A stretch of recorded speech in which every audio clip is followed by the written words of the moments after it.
Eu quero que você reserve um tempo depois deste programa e realmente mergulhe fundo e pense em como você se sente sobre si mesmo. Qual é a sua atitude em relação a si? Você está mantendo coisas contra si mesmo há muito tempo? Então, hoje é o dia de você começar de novo. Obrigada por estar comigo hoje no Desfrutando a Vida Diária, onde vou falar com você sobre um assunto que eu acho que é muito importante para todos nós e para alguns talvez um assunto que vai mudar suas vidas. Eu quero falar com você sobre obter um novo começo, sobre como você se sente sobre si mesmo ou como você vê a si mesmo. Sabe, se pudéssemos nos ver da maneira que Deus nos vê, nossas vidas seriam realmente muito melhores, sabe? E Deus quer fazer muito por você, mas se você tem uma atitude muito ruim sobre si mesmo, se você se sente mal consigo mesmo, é muito difícil receber as coisas que Deus quer lhe dar, sabe? E em 2 Samuel 9, do 1 ao 13, Davi disse, ele era o rei na época, resta alguém da casa de Saul a quem eu possa mostrar bondade por causa de Jonatas? Para mim isso equivale a Deus dizendo, existe alguém a quem eu possa mostrar bondade por causa de Jesus? Sabe, Deus, Ele nem sempre é bondoso conosco por nossa causa, Ele o faz por causa do que Jesus fez por nós. E da casa de Saul havia um servo cujo nome era Ziba. Quando o levaram até Davi, Davi disse a ele, você é Ziba? E ele respondeu, sim, sou eu. Então disse o rei Davi, porventura ainda existe alguém da casa de Saul a quem eu possa mostrar a misericórdia, bondade e o favor de Deus? Você gostaria de ter essa misericórdia ilimitada de Deus? Então Ziba respondeu, Jonatas, que era filho de Saul, o qual tinha uma aliança com Davi, isso significava muito para eles na época. Jonatas ainda tem o filho coxo dos pés, agora você deve prestar atenção nisso aqui. E o rei disse, onde ele está? E Ziba respondeu, ele está na casa de Maquir, filho de Amiel, em Lodebar. Então o rei Davi mandou trazê-lo daquela casa onde ele morava, e Mefibosete, filho de Jonatas, filho de Saul, foi a Davi, se inclinou e prostrou-se com o rosto em terra. E Davi disse, Mefibosete? E ele respondeu, eis aqui o teu servo. Davi disse a ele, não temas, certamente te mostrarei bondade por causa de Jonatas, teu pai, e te restituirei toda a terra que pertenceu a Saul, teu pai e teu avô, e comerás sempre à minha mesa. Agora ouça isso aqui. Então o aleijado curvou-se e disse, quem é o teu servo para que tu olhes para um cão morto como eu? Ele tinha uma imagem de cão morto, ele era o neto do rei anterior, o filho de Jonatas. Na verdade, ele tinha um relacionamento de aliança com Davi e, com certeza, ele devia saber que ele tinha direitos e privilégios. Certamente você já ouviu ensinos da palavra de Deus sobre seus direitos e privilégios como crente em Cristo Jesus, sabe? Mas no caso dele, ele nunca tinha ido ao palácio para reivindicar nada. E era por causa da maneira como ele se sentia sobre si mesmo. É possível que existam muitos direitos e privilégios que são seus através do que Cristo fez por você, que você nunca reivindicou porque você acha que você não merece, porque você não se sente bem consigo mesmo. Eu quero que você reserve um tempo depois deste programa e realmente mergulhe fundo e pense em como você se sente sobre si mesmo, qual é a sua atitude em relação a si. Você está mantendo coisas contra si mesmo há muito tempo? Então, hoje é o dia de você começar de novo. Então o rei Davi chamou Ziba, servo de Saul, e disse-lhe, dei ao neto de seu senhor tudo o que pertencia a Saul e a toda a sua casa. E lavrarás a terra para ele, teus filhos e teus servos, e trarás os produtos para que teu senhor tenha o que comer.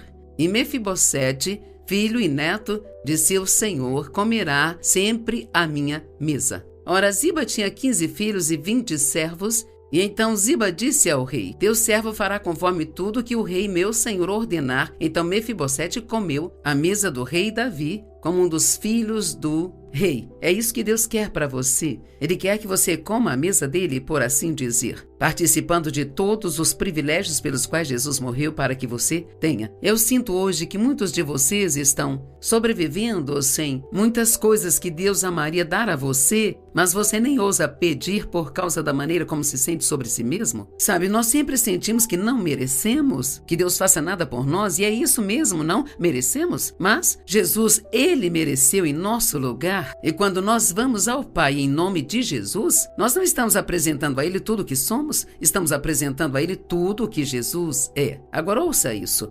os 2 últimos versos. Então Mefibosete tinha um filho pequeno, cujo nome era Mica, e todos os que moravam na casa de Ziba eram servos de Mefibosete. Assim, Mefibosete habitou em Jerusalém, pois comia continuamente a mesa do rei Davi, embora ele fosse coxo de ambos os pés. Agora veja o que aprendo com isso. É que ele comeu a mesa do rei, embora ele ainda tivesse falhas e fraquezas. E precisamos entender que sempre teremos falhas e fraquezas até sairmos deste corpo carnal aqui. E graças a Deus por Jesus, e graças a Deus que quando oramos e pedimos algo a Deus, nós oramos em nome de Jesus, não em nosso nome. Você sabia que nossas deficiências não limitam a Deus? Mas muitas vezes permitimos que nos limitem. Deus estava disposto, mas Mefibosete não estava. Como você se vê? Assim como nós nos vemos, nós somos vistos por outras pessoas. É interessante quando você pensa nisso, porque como se sente sobre si, você projeta essa imagem, quer você saiba que faz isso ou não. E então isso, bem, se você não tem confiança, você vai projetar isso, e então isso fará com que outras pessoas também não tenham confiança em você. E em Números 13, Moisés enviou 12 espias à terra de Canaã para espionar a terra e ver se ela era de fato uma terra tão boa quanto lhes havia sido dito. E quando eles voltaram, 10 dos espias disseram: nós vimos os gigantes, os filhos de Anak, que vêm dos gigantes. E ouça, e éramos aos nossos próprios olhos como gafanhotos, e assim éramos aos olhos deles também. Veja, há uma prova bíblica de que seja qual for a forma que nos vemos, é assim que as outras pessoas nos veem. Eles não acreditavam que poderiam derrotar os gigantes, e assim os gigantes já tinham uma vantagem sobre eles, porque você nunca vai além do que você acredita. 2 dos homens, Josué e Calebe, voltaram e disseram: somos capazes de vencê-los, subamos imediatamente e façamos isso. E esse é o tipo de espírito que Deus quer ver em nós. Ele quer que tenhamos atitude e não que procrastinemos. Ele quer que creiamos que Ele está sempre conosco e que literalmente podemos fazer todas as coisas por meio de Cristo, que é a nossa força. O que é que você enxerga para o seu futuro? É algo do qual tem medo, algo do qual você não é capaz, algo para o qual não tem vocação? Bem, talvez você não tenha, mas Deus tem. E assim você deve orar sobre isso e colocar sua confiança em Deus e não em si mesmo. Não olhe para trás para os seus fracassos só porque falhamos em algo no passado. Não significa que vamos falhar em tudo no futuro. Agora tem outro homem na Bíblia que tinha o que a Bíblia chama de manco. E eu olho para isso novamente como uma fraqueza. Jacó, Abraão, Isaac e Jacó, um homem muito importante na Bíblia. Ele também era manco, mas você verá no final da história que, depois que ele lutou com Deus, mesmo que não merecesse as bênçãos, ele acabou recebendo de Deus. Ele saiu mancando, mas com suas bênçãos. Gênesis 32, do 24 ao 28. E Jacó ficou só, e um homem lutou com ele até o amanhecer. Veja, Jacó havia enganado seu irmão Esaú pela primogenitura. Agora Esaú desistiu e ele também tinha um problema. Ele vendeu sua primogenitura por um prato de lentilhas, e a primogenitura, naqueles dias, significava muito mais para eles do que para nós. Isto lhes dava uma porção dobrada da herança, e eles recebiam a bênção da primogenitura, e essa bênção era extremamente importante. Era uma oração que o pai fazia para que o filho fosse abençoado. E renunciar a isso era realmente muito desrespeitoso. E ele fez isso só porque ele estava com fome. Mas Jacó, ele sempre teve medo de Esaú depois disso e passou muitos anos fugindo dele, nem mesmo sabendo que, embora Esaú tivesse ficado zangado no início, mas em algum lugar ao longo da linha ele o perdoou e realmente gostaria de ter tido um relacionamento com ele. Então Jacó chegou ao ponto em que ele queria mudar. Você está num ponto em sua vida em que você deseja mudar? Antes de podermos mudar, temos que chegar ao ponto em que queremos isso. E antes que possamos, temos que estar no ponto em que estamos dispostos a enfrentar a verdade sobre nós mesmos e não jogar a culpa dos nossos problemas nos outros, mas assumir a responsabilidade por nós mesmos. Eu fui abusada quando criança e joguei toda a culpa em cima disso por muito tempo. Até que Deus falou ao meu coração, é por isso que você é desse jeito, mas não deixe que isso seja uma desculpa para permanecer assim. Então deixe-me dizer, se você teve uma vida difícil, se coisas desleais e injustas aconteceram com você, sinto muito que você tenha passado pelo que passou, e eu sei que Deus odiou vê-lo passar por essa dor, mas Ele vai usar isso para um bom propósito em sua vida, se você permitir. Portanto, não use isso como desculpa para o seu mau comportamento. E quando o homem... Quem? O homem com H maiúsculo, que deveria ser Jesus ou seu anjo, o anjo do Senhor, quando ele viu que ele não prevaleceu contra Jacó, então ele tocou o nervo da sua coxa. E a coxa de Jacó ficou desarticulada enquanto lutava com o anjo e Jacó ficou manco. Então ele disse, deixe-me ir, pois o dia está raiando. Mas Jacó disse, não te deixarei ir até que declare uma bênção sobre mim. Agora, isso para mim parece muito ousado. E para você? Eu não. Deus, eu não vou deixar você ir até que você me abençoe. Sabe, eu entendo isso até certo ponto, porque houve algumas coisas que eu disse a Deus e eu orei, e eu disse, eu não vou calar a minha boca até receber minha vitória nesta área. Sabia que Deus gosta da persistência? Gosta que persistamos na oração? E quando há algo na palavra de Deus que diz que você pode ter alguma coisa, que aquilo é seu, que você tem direito por causa do sangue de Cristo, não desista disso. Só porque não acontece imediatamente, não desista disso. E se você pecou, se arrependa, admita, fale disso com Deus, mas não deixe que seus pecados passados o impeçam de obter suas bênçãos presentes. Creio que isso fere o coração de Deus, porque Ele enviou Jesus para fazer tanto por nós e às vezes nós recebemos tão pouco. Tire os seus olhos daquilo que você faz de errado e fixe os olhos naquilo que Jesus fez de certo. Vou repetir isso. Tire os olhos do que você faz de errado e fixe no que Jesus fez de certo por você. Ele o fez por você. E o homem, mais uma vez, uma representação de Jesus ou o seu anjo, disse a Jacó, qual é o seu nome? Ele sabia qual era o nome dele, mas ele tinha um propósito aqui. E em choque, no entendimento, sussurrando, ele disse, o meu nome é Jacó. Suplantador, conspirador, trapaceiro, vigarista. Ele encarou a si mesmo. Eu fui um trapaceiro, eu fui um vigarista, um suplantador, eu fui conspirador, mas ele queria mudar. E Deus disse a ele, você não será mais chamado Jacó, suplantador, mas Israel, porque como príncipe, você lutou com Deus e lutou com os homens e você prevaleceu. Sempre faça isso respeitosamente, mas não tenha medo de ser firme com Deus e dizer, isso está na tua palavra e eu estou reivindicando isso para mim. Se há algo de que eu preciso me arrepender, me mostre. Se tem algo que quer que eu faça, me mostre. Mas eu não vou desistir de ser abençoado, porque é isso que você promete na sua palavra. Alguns se conformaram. Eu sei disso em meu coração agora. Você se conformou e sempre parece pensar, sabe, eu acho que eu não sou um desses que Deus vai abençoar. Não, agora ouça-me. Deus quer abençoar você. Ele quer abençoá-lo escandalosamente. Ele quer fazer mais por você do que você possa sequer imaginar. Mas você precisa começar a acreditar que Ele fará isso por você. Ainda que você seja manco, como Jacó, você ainda pode comer à mesa do rei. Jacó ficou mancando, mas ele saiu mancando com as suas bênçãos. Eu gosto disso. Ele tinha sido um homem errado, mas agora ele queria ser um homem correto. E agora ele ficaria cara a cara com Esaú. E ele enviou alguns homens à sua frente, com presentes, na verdade, subornos. Isso para tentar fazer as pazes com Esaú. E Esaú disse a ele, você é meu irmão e eu não preciso desses presentes. E o deixou saber que ele não estava bravo com Jacó e que ele queria ter um relacionamento com ele. Deus abençoa os marginalizados, os mancos, de acordo com a palavra de Deus. Ouça esse texto, esta é uma escritura maravilhosa, maravilhosa. Sofonias 3, 17 ao 19. O Senhor teu Deus está no meio de ti, poderoso. Veja, o Espírito Santo vive dentro de você. Você é a morada de Deus. Uau! Se você é um filho de Deus, se você entregou sua vida a Cristo, Ele enviou o Espírito dele para viver dentro de você. Ele é poderoso, um Salvador que salva. Ele se regozijará com alegria em você. Ele descansará em satisfação silenciosa. E em seu amor, Ele ficará em silêncio. Agora, ouça,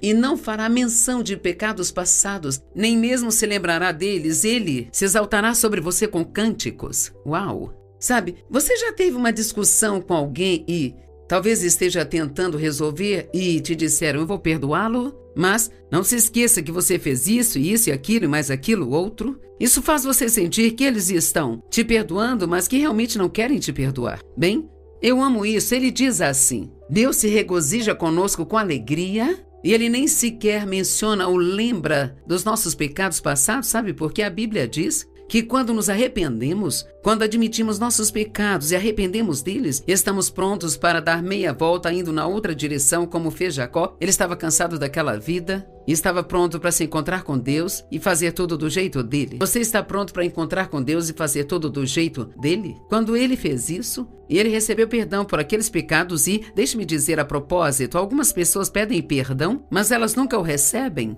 E o que eu quero dizer com receber é que elas nunca se perdoam. Você poderia até mesmo agora, hoje, você pode até crer que Deus te perdoou, mas ainda não consegue perdoar a si mesmo. Deixe ir o que ficou para trás e avance para as coisas que estão adiante de você. Eu sinto que algumas pessoas estão realmente sendo ajudadas hoje, sabe? Quando Deus perdoa os nossos pecados, a Bíblia diz que Ele se esquece deles. Uau! E Ele os leva para tão longe quanto o leste está do oeste, e ninguém consegue descobrir o quão longe isto é muito, muito, muito longe. A verdade é que Ele não se lembra deles mais. Pare de falar com Deus dos pecados passados, porque Ele não sabe do que você está falando, pois Ele já os esqueceu. Sei disso porque, como jovem, na casa dos 20 anos, começando a ir à igreja com meu marido, todas as noites eu me curvava ao lado da minha cama e pedia a Deus, me perdoe pelos meus pecados, faça de mim uma boa esposa, uma boa mãe e, acima de tudo, uma boa cristã, porque sei que se eu for uma boa cristã, então tudo dará certo. Essa era a minha oração toda noite. E não sei por quanto tempo orei assim, foi muito tempo, mas uma noite eu ouvi em meu coração o Senhor dizer, eu te perdoei desde a primeira vez que me pediu. Uau! Então, da primeira vez que pedi a Deus que me perdoasse, Ele me perdoou, mas eu não tinha me perdoado. E assim, então, eu continuei. Sabe, os pecados dos quais eu estava falando eram pecados do passado, não eram nem atuais. Eram pecados do meu passado. E Ele disse, eu ajuntarei os que pertencem a vocês, os israelitas em cativeiro, que se entristecem e anseiam pela assembleia solene e pelas festividades, das quais seu exílio e incapacidade de comparecer aos cultos em Jerusalém trouxeram escárnio, vitupério e um fardo. Ouça isso. Eis que neste tempo eu mesmo tratarei com todos aqueles que te afligem. Uau! Deixe Deus lidar com seus inimigos. Você não tem que fazer isso, Ele fará. Eu mesmo tratarei com todos os que te afligem. Eu salvarei todos os mancos. E se você é um deles, Deus está dizendo, eu vou te salvar. E eu ajuntarei os marginalizados, e eu mesmo farei deles um louvor e um nome em todos os lugares da sua vergonha. Isto é tão bom. Deus quer ajudar aqueles com necessidades especiais, quer ajudar os abandonados e os deixados, os esquecidos, os abusados, os rejeitados, os recusados. Ele quer ajudar qualquer um que tenha sido ferido. E você precisa se ver de uma forma totalmente nova. Você precisa se enxergar no que a Bíblia chama de em Cristo. Essas duas pequenas palavras, abre aspas, em Cristo. Isto faz toda a diferença do mundo. Sabe, eu não me apresento a Deus como Joyce, pelas minhas obras, pelo meu bom histórico. Eu me apresento a Deus em Cristo. Eu vou até Ele em nome de Jesus, apresentando a Ele tudo o que Jesus é. Jesus pegou todas as suas coisas ruins e Ele te deu todas as coisas boas dele. E tudo o que Ele está pedindo para fazer é acreditar. Talvez você nunca tenha acreditado no Senhor Jesus, talvez nunca tenha entregado sua vida a Ele, sabe? Temos um número na tela e amaríamos falar com você sobre isso. Se você não é cristão, mas quer ser se quer ter seus pecados perdoados, por que você não liga para esse número e fala com um de nossos operadores e diga que gostaria de saber mais sobre nascer de novo, gostaria de saber mais sobre a salvação? Não ponha sua confiança em quem você é, no que pode fazer, em como se parece, no que você trabalha, no cargo que você tem na empresa onde trabalha. Ponha sua confiança em Cristo. Filipenses 3,3 diz, porque nós cristãos somos a verdadeira circuncisão. Nós que adoramos a Deus em espírito e pelo Espírito de Deus. Nós os que exultamos e nos gloriamos em Cristo Jesus. E não colocamos nossa confiança ou dependência do que somos na carne e nos privilégios exteriores, nas vantagens físicas e nas aparências externas. Então deixe-me perguntar se você tem alguma confiança, ou quando você tem confiança, onde você a coloca? O que faz você se sentir mais confiante é quando acha que está realmente bem? Ou é quando ganha um jogo, um esporte que está jogando? Não ponha sua confiança em nada que você faz. Coloque a sua confiança em quem você é em Cristo. Ele vive em você e através dele você pode fazer o que for necessário fazer. E ele é a sua força, a sua sabedoria. O Espírito Santo está em você para te guiar e te liderar. E mesmo que você tenha que mancar com suas bênçãos, você tem direito a todas as bênçãos pelas quais Jesus morreu para te dar. E eu pessoalmente não quero ver você ficar sem elas nem mais um minuto. Obrigada por estar conosco hoje e que este seja um ponto de virada em sua vida.